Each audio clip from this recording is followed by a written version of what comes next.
jantung, nanti model kasusnya akan seperti apa ya. Kita nggak bisa menggambarkan exactly kondisinya gimana karena kan itu ranahnya sebenarnya klinis bukan preklinis. Sekarang kita mencoba yang paling sederhana dulu ya. Ya, ada kondisi yang ada telepon itu, kita diam di poli, terus ada telepon dari poli, kita ada telepon dari ruangan. Selamat pagi fisioterapi, hari ini ada fisioterapi di ruang 21B ya. Pasien dengan pneumonia, mohon untuk dilakukan manajemen. Terima kasih. Oke, sekarang kita berpikir pasien pneumonia datang, kita ke sana, pasiennya batuk dan pasiennya sesak. Sekarang kita akan mencari penyebab batuknya dan penyebab sesak. Kita punya pemeriksaan yang spesifik sekali yaitu inspeksi, palpasi, perkusi, dan auskultasi. Kita akan mulai dari inspeksi. Apa aja yang perlu kita lihat di inspeksi? Oke, pola nafas atau breathing pattern. Ya. Breathing pattern bisa aja dia hipoventilasi, ventilasinya tidak adekuat. Bisa aja dia paradoxical breathing. Ya, paradoxical breathing berarti nafasnya lebih banyak di abdomennya masuk begini. Bisa jadi dia apnostic breathing, yaitu ya, lesi pada area ponsnya ya. Biasanya dia inspirasinya panjang, habis itu expirasinya sangat singkat ya. Oke.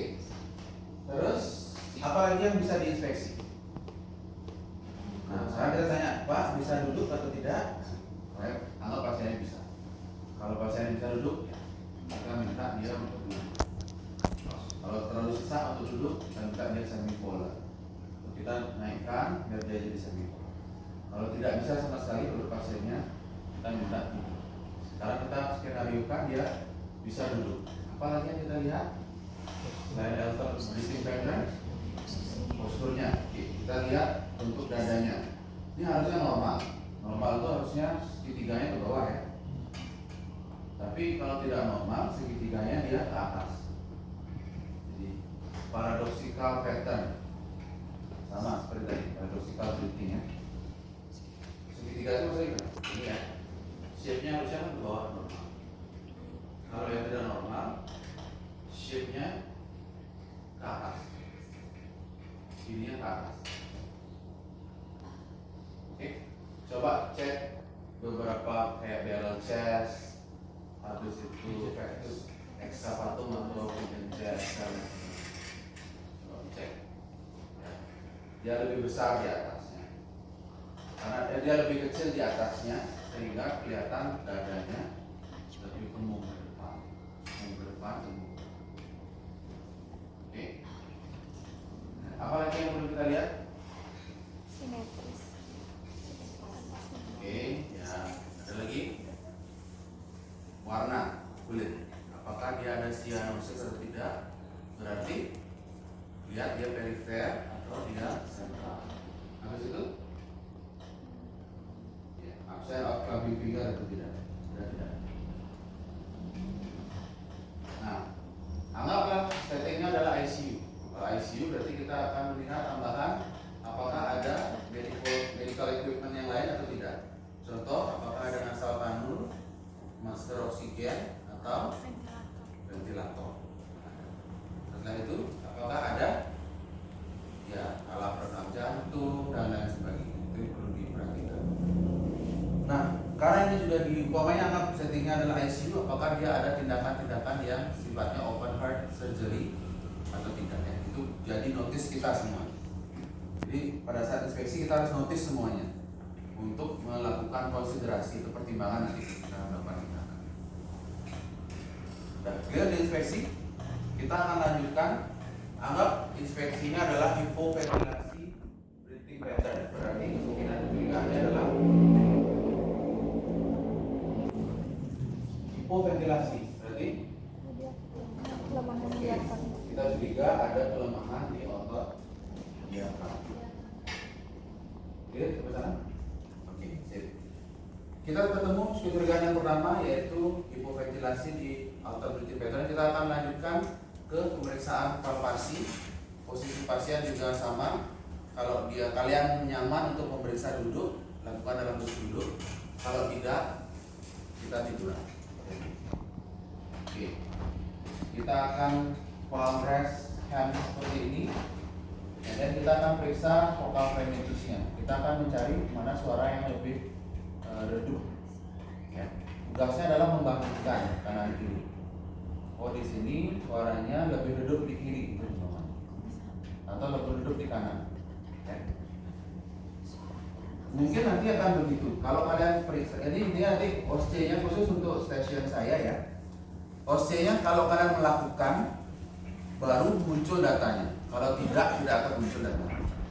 Anggap umpamanya kalian begini, baru pengujinya akan bilang left vocal frame itu slow. Umpamanya penurunan vocal frame itu kiri. Sama kiri. Berarti kita kecurigaannya ada problem yang membuat dia batuk dan sesak ini di area kiri selain hipoventilasinya. Oke, anggap dia kiri. Apa aja tadi yang diperiksa? Clavicula, sternum, dan outer chest. Ingat ya? Oke.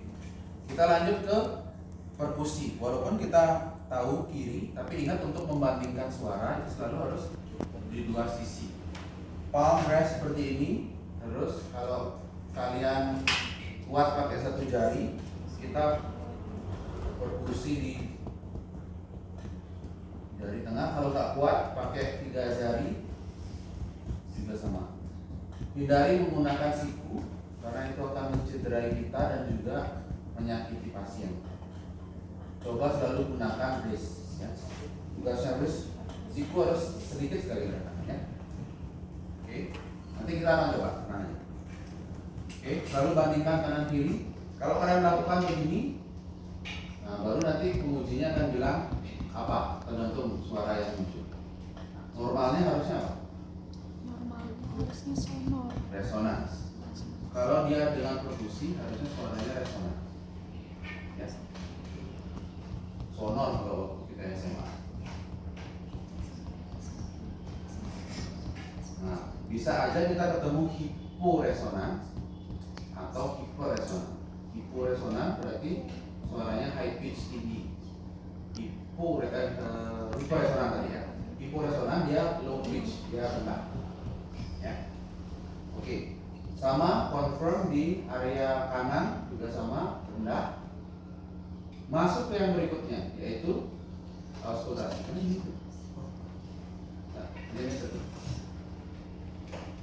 Nah, inilah bagian yang sama dengan roleplay kita kemarin. Jadi kalian akan melakukan auskultasi sesuai dengan titik-titiknya. Ya.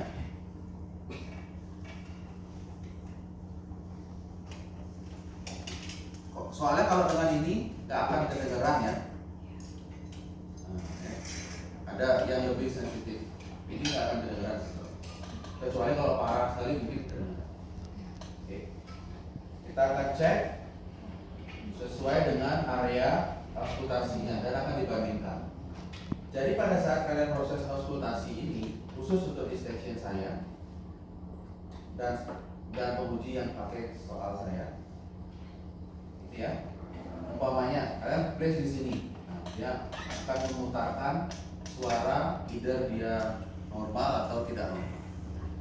Jadi pada saat begini kalian akan diputarkan, oh ini vesikuler atau trakeal atau bronkial. Kalau vesikuler, trakeal dan bronkial sama itu boleh salah karena itu suaranya normal, tidak akan menyebabkan impact apapun ke pasien. Tapi kalau tiba-tiba pindah sini suaranya tiba-tiba nah itu adalah permasalahan. Tapi karena ini kecurigaannya di kiri, berarti startnya ini udah rock. Tapi gimana caranya tahu ini abnormal? Bandingkan ke yang kanan kan gitu. Jadi pindah ke kanan, nah baru dia muncul suara normal. Mungkin suara normal. Bisa aja lebih dari satu titik. Bisa aja. Oke. Jadi kalian akan cek begini dan kita akan putarkan suaranya seperti apa. Suaranya seperti apa? Suaranya seperti apa? Cek lengkap. Bisa aja di sini nggak ketemu semua, tiba-tiba yang ketemu adalah di sini. Nggak usah ketemu. Bisa saja ketemunya di sini. Di sini karena ingat bahwa lobus paru itu berbeda, anterior, lateral, dan posterior. Jadi pastikan untuk melakukan dengan baik untuk auskultasi. Oke. Karena sekali lagi kalau kita hanya berpatokan pada teknik itu sangat dalam tanda kutip bisa diperdebatkan, kalian pasti lebih telaten. Tapi untuk menemukan masalahnya ini jadi challenge. Oke, next. Nah, kita anggap masalahnya di sini. Nah, apa nama lobusnya di sini?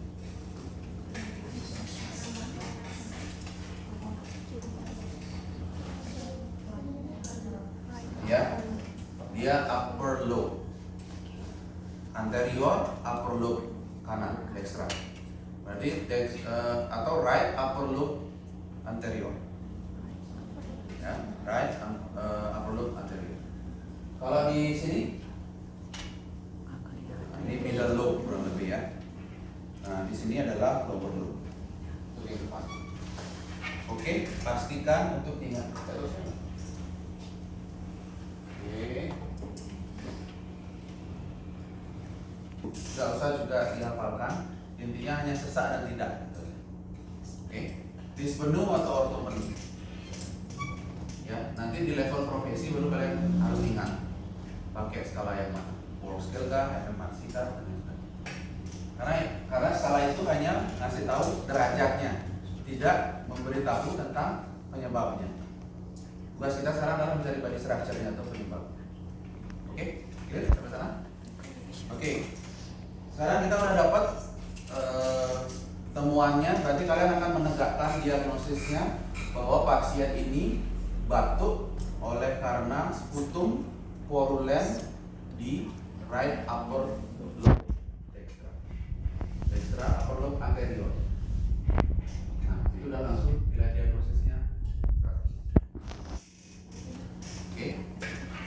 Tapi kalau kalian bilangnya pasien pneumonia, nol besar. Tadi saya bilang pneumonia PPOK ya? PPOK ya? Pneumonia.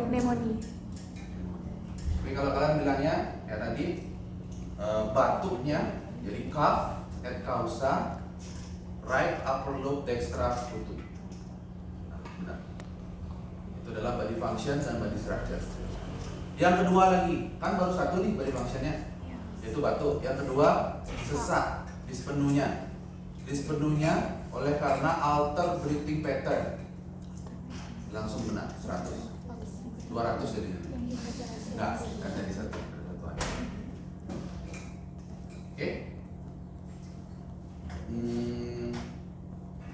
Udah ya? Dua aja tadi ya? Ya, pasiennya right upper lobe anterior sputum purulent. Sekarang kita akan keluarkan. Oh ya, sementara hanya ada satu ketika kita melakukan auskultasi yang menjadi kontraindikasi dilakukannya percussion teknik ya, bukan percussion test. Percussion teknik atau yang kita sebut dengan teknik clamping, ya, yaitu ketika kita ketemu wheezing pattern. Wheezing itu kondisinya bronchospasm. Nah, bronchospasm itu adalah kontraindikasi untuk melakukan teknik manipulasi percussion yang teknik ya, bukan yang tes.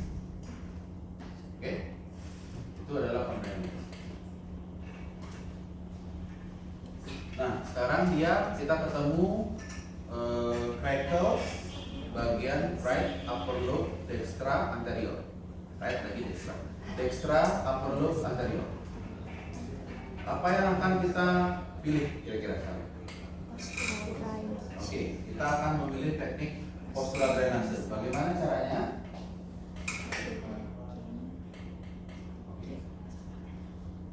Kalian akan mana tadi? Kita akan melakukan ya.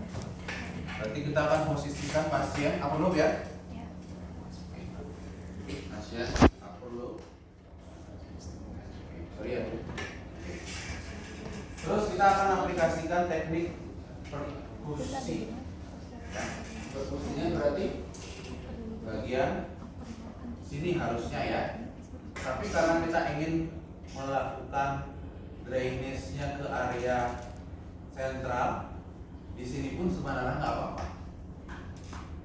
Tapi ini hanya khusus untuk upper loop. Sisanya upper loop dan apical. Sisanya itu harus sesuai dengan poinnya. Contoh kayak middle loop. Ya udah berarti areanya di sini. Ya. Semoga nggak salah. Saya bilang tadi ya. Oh, pantas. Pantas kalian bingung.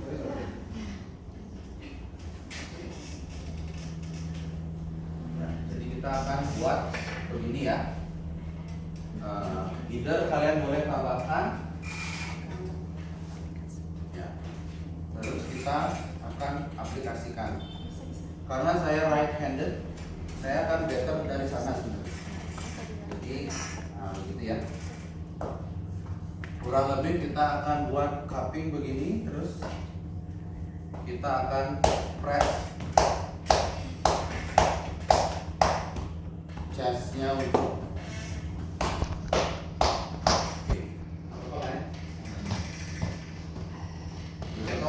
contoh aja ya yang lainnya. Kalau kita akan memasukkan begini, kita akan buat itu susah untuk dibuat, maka kita harus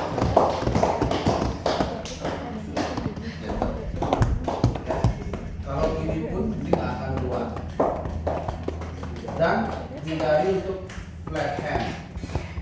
Flat hand ini kalau kita mau nyepetin orang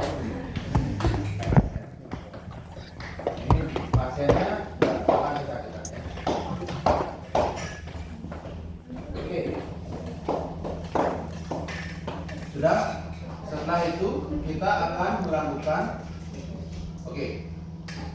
setelah kita melakukan teknik ini, ada body function yang kedua, yaitu adalah sesak. Tadi kita ketemunya oleh karena hipoventilasi, kelemahan dari diafragma kemungkinan besar. Berarti kita akan melakukan diaphragmatic breathing. Ya, either dia melakukan diaphragmatic breathing. Oke, berarti kita press diafragma dan dia tarik nafas. Good, pressure. Atau dia deep breathing, tarik nafas dari bawah aja. Tarik dan teknik breathing itu ada banyak. Saya nggak kamu harus begini gitu ya, nggak bisa. Masing-masing negara pun beda approach-nya. Boleh asal tujuannya sama ya. Jangan sampai maunya ngelatih diafragma tapi kalian lakukannya adalah positive breathing. Kita jauh. Oke. Nah, setelah itu kita akan evaluasi pasiennya. Ya. Kita akan evaluasi. Gimana cara evaluasinya? Dan kita tes ulang. Harusnya kita mulai dari inspeksi karena pasiennya masalahnya mulai dari inspeksi, yaitu alter breathing pattern. Kita harus cek patternnya masih atau tidak. Kalau tidak, kita perlu cara lain. Kalau masih, kita perlu cara lain untuk melakukan. Oke, setelah itu apa yang harus dilakukan? Cek lagi palpasinya, masih atau tidak. Setelah itu cek lagi perkusinya, ada perubahan atau tidak. Setelah itu cek lagi auskultasinya.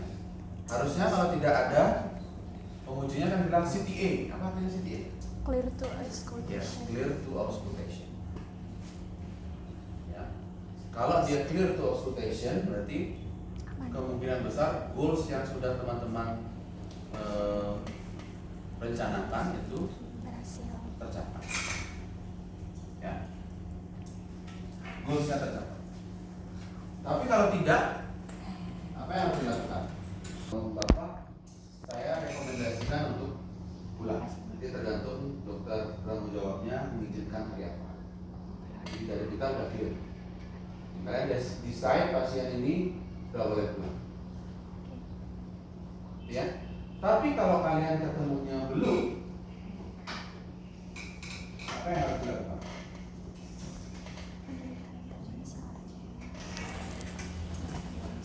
Apa yang harus dilakukan? Dulu. Aku ini Karena ingat sekali lagi, evaluasi itu adalah tentang memberikan rekomendasi pasien ini akan diapain berikutnya. Ya, kalau kalian hanya memeriksa awal dan akhir, mengukur awal dan akhir, itu namanya pengukuran, bukan evaluasi. Evaluasi itu tentang memberikan rekomendasi. Pasien ini berikutnya apa? Pasien ini pulang kah? Pasien ini stop latihan kah? Pasien ini lanjut latihan kah? Atau seperti apa? Anggap pasiennya sputumnya masih, sesaknya masih. Kalian decide apa ke pasien ini? berkurang atau enggak? Ya boleh sih dibaca aja. Apa lagi? Berkurang atau enggak? Enggak baca. Berarti kan kalau umpamanya goals yang kita rencanakan tidak tercapai, pertanyaannya kan berikutnya adalah apakah pemeriksaan yang kita lakukan itu sudah mencapai ke testing kriteria atau tidak. Kalau jawabannya tidak, pertanyaan pertamanya adalah apakah taktiknya atau apakah intervensi yang kita berikan itu sudah baik atau tidak, diimplement correctly atau tidak. Jangan-jangan harusnya kita begini, tapi kita begini, tidak implement correctly. Pertama itu kalian diminta untuk improve implementation. Jadi, oh Pak hari ini belum tercapai, kita coba lagi besok. Karena ingat semua clinical base itu ada trialsnya. Enggak pasti satu ini pasti hilang, nggak mungkin. Semua teknik yang kita punya, entah obat-obatan, entah teknik fisioterapi, semua itu ada probabilitasnya. Tetap ada kemungkinan itu fail, tetap ada kemungkinan. Either dia karena implement tidak korek, atau either orangnya yang melakukan yang salah. Pasti seperti itu. Kalau dia tidak implement correctly, improve implementation. Tapi kalau cara saya menggunakan apa yang harus kita pikirkan? Nah, strateginya, apakah benar untuk clearance sputum ini caranya dengan begini? Nggak perlu dinembul dulu ya? Nggak perlu dianget-angetin dulu ya? Itu strategi. Oke? Kalau strateginya sudah benar, goalsnya yang ditanyakan, apakah benar pasien ini goalsnya adalah menghilangkan sputum? Contoh kayak pasien PPOK yang udah goal 5 itu ke atas itu, sputumnya itu persisten. Kalau kita bilang clearance sputum pasti diketawain karena nggak mungkin clearance. Dia keluar, produksi lagi, lebih banyak lagi. Itu yang terjadi. Jadi goalsnya tidak variable. Berarti either goalsnya diganti atau intervensi. ya kita generate hipotesis belang. Oke, saya maunya teman-teman decide tadi. Oh pasiennya sudah CTA, dari saya sudah cukup Pak, Bapak boleh pulang kalau dari saya. Ya. Atau ya kalau belum clear, ya apa yang harus dilakukan Pak? Kita lanjut besok ya latihannya. Ya, kalian decide itu. Jangan sampai hanya melakukan pengukuran saja, tidak melakukan evaluasi. Oke? Clear? Ya, itu yang harus kalian lakukan selama waktu. Kasusnya, settingnya seperti apa, itu sangat tergantung. Sudah? Siap? Nah, sekarang cari pasangannya satu-satu. Satu bag boleh isi 3 orang.